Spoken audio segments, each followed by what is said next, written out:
closer. You look at Houston, Texas, $2.37 billion of estimated value of service in Houston. That's pretty awesome. How do we make that bigger? How are we promoting our students to get there, and what environments are we doing to create that?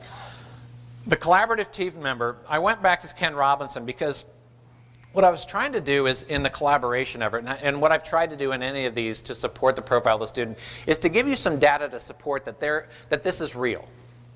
That the future of education is centered around everything that this presentation is about.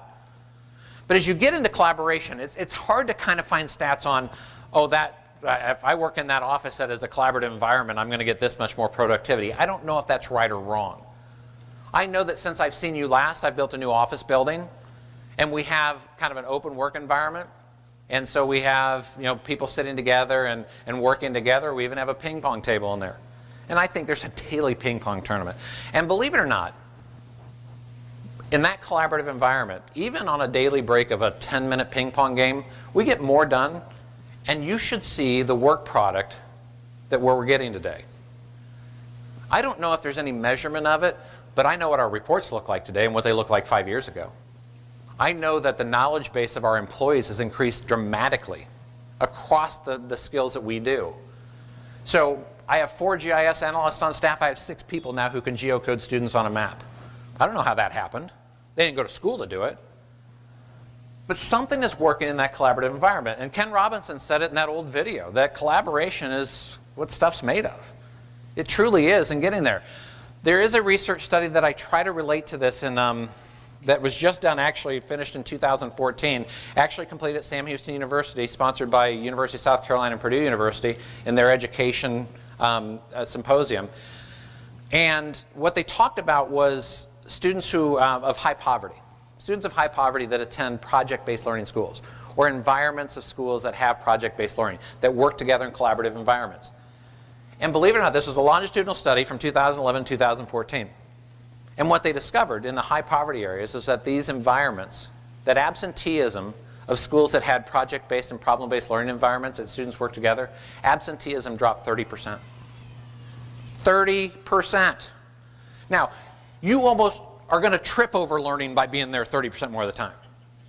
And that's the truth of it. And so they do work. It is effective. There are numbers out there that shows collaboration matters. Finally, the lifelong learner. This I've been using forever because this matters. Is that I am ashamed to say that you're going to probably remember about 20% of what I talked about tonight. That's about it. But as you become a teacher, or you teach others, or you use the skill that you have, you retain 90% of what you learn. Hands-on, teach it, build it, project it, problem-base it. Because that's the most effective learning type.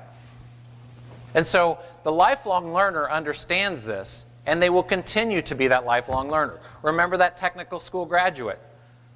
Moving forward, having all that advanced education out there. Why does it matter? Why does it matter? Because we're here to talk about facilities. But folks, we're not here to talk about facilities anymore. We're really here to talk about how to take facilities forward. We're going to continue to solve capacity things. We're going to continue to solve condition things. We're going to continue to solve new construction or consolidate or anything that we have to solve in the number game. But we're here to solve it because I kind of pulled this up, and if you've seen it before, but the bottom line is everybody's a genius, but if you're judged a fish by its ability to climb a tree, it's going to live its whole life thinking it's stupid. If we continue to have the same spaces or build the same spaces or think that schools are going to be delivered the same way because every student's going to fit in them, then our students are going to believe that's the only way to do things. And I'm going to tell you, they're forcing us not to think that way. And so our facilities really have to adjust to this, and our thinking in this facilities plan, like Dr. Dupree said, what is it? Is it collaboration with charter? Is it private? Are we doing more home or more online-based learning before they get to school? Are we doing earlier education initiatives? What are we doing that this district continues to move forward and not come back before it has to move forward in a facilities plan? Because all of these things in here, all these words that you hear, folks, frankly, are white noise. If I hear the term 21st century school one more time, I may quit. We're 20 years in the 21st century. 20 years. Remember Y2K? You don't. But you wouldn't know Y2K. Well, we didn't have enough binary digits for computers to move forward. Okay, that's 20 years ago. Today, any building we build is going to be lasting in the conversation about the 22nd century, because that's how long they last. In 60 years, they're going to be saying, how do we build the school for the 22nd century? Here we go again. So, all of this matters because all of this is really the profile of the graduate that fits in environments that are going to make that profile successful. That's the future. Now, how do we do that? So the challenge is moving forward. We still got to do this utilization imbalance and school choice. We're going to think about school choice, charter, private, parochial. How does all that work together?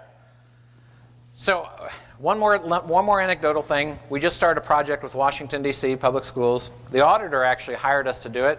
They're trying to figure out how to do enrollment projections in Washington, D.C. Now, Washington, D.C. has no boundaries. Elementary, middle, high schools, no boundaries. They have probably the highest percentage charter network to student ratio in the country. You can go outside the district, in their case the state, to go to a school, and students from outside the state or the district can come into their schools. They do site-based budgeting and site-based projecting of enrollment. How, I don't know. So, all of these things going on in Washington, D.C., and they said, hey, Cooperative Strategies, can you come in and do a good enrollment projection for us? After the milk came out of my nose twice, because I was like, are you kidding me? But as you sit back and you think about all those influences about just how to project enrollment, you know it's changing. You know it's changing. And so the same thing that we're thinking about here is that what are all those influences that are going to make us better?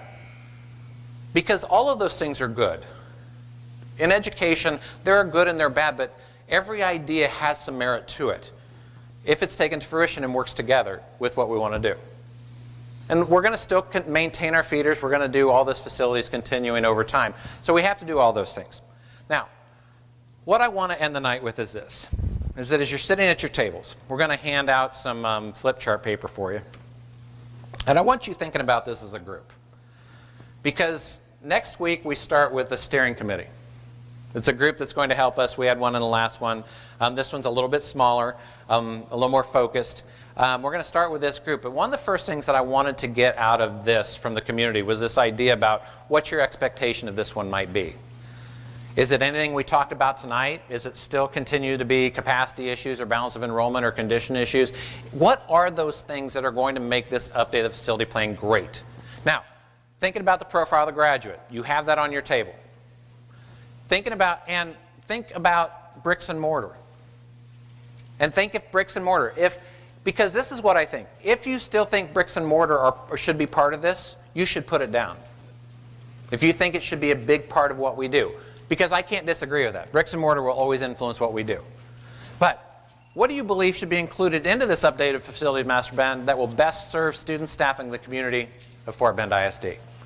So what I'm going to have you do is this. I'm going to have you discuss as a table, and then I want you to basically bullet point on the flip chart and start listing things that you would like to see this master plan achieve. And just bullet point it. If you need more paper, fine. If you only put 2, great. But at the end of when you're done, I just want you to put it on the wall up there, or we'll help you hang it on the wall. You don't have to stay around if you don't want to. Okay? But when you're done, put it on the wall, and we're going to have a gallery of kind of ideas. We'll take pictures of it, we'll record it, we'll get it posted on the website. We'll have a facilities master plan website so you can see all the ideas that come out of this community stuff. This is also going to be online, and so people are going to be able to see it, participate a little more, and then we're going to use this as a foundation of what we want to do. We know that we have a charge on data and all those kind of things that align to all the things that we need to do in a facilities master plan, but we'd like to see some expectations that come from you. Now, it doesn't have to be on the profile of a student. You don't have to drink the Kool-Aid. It was just informative.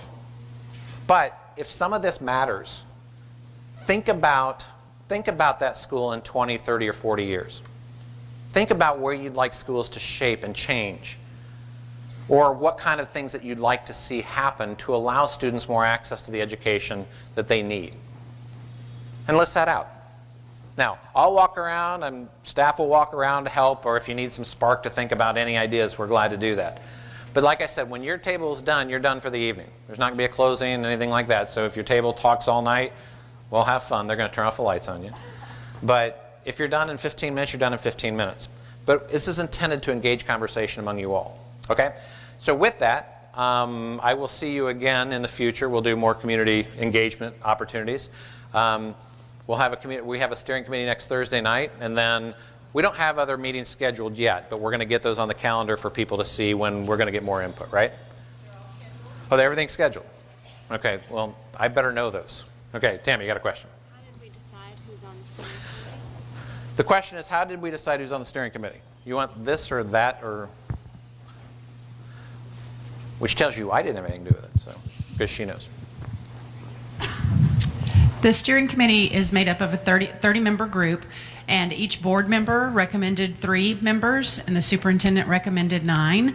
And so we'll be presenting that at the January 22nd board meeting. We talk about those recommendations and provide the list of those who have been contacted and recommended and will be serving in that capacity. So it'll be a 30-member steering committee made up of one of the most important goals of establishing the steering committee was to receive recommendations of people who represent the entire district. And so we have the feeder pattern system with all of our high schools, so making sure that across the board we have representation from parents, from community members, from staff, and all of our high school feeder patterns. Okay, thank you. All right, so I'm going to turn it over to you. If you got questions, I can come and answer questions. Thank you for coming tonight. I really appreciate it. I know it's been a crazy week for y'all. This is spring for me, so that's great. So I really appreciate it. It's good seeing you. It's good re-seeing you. And I'll be seeing you more through the process, okay? Thanks for everything.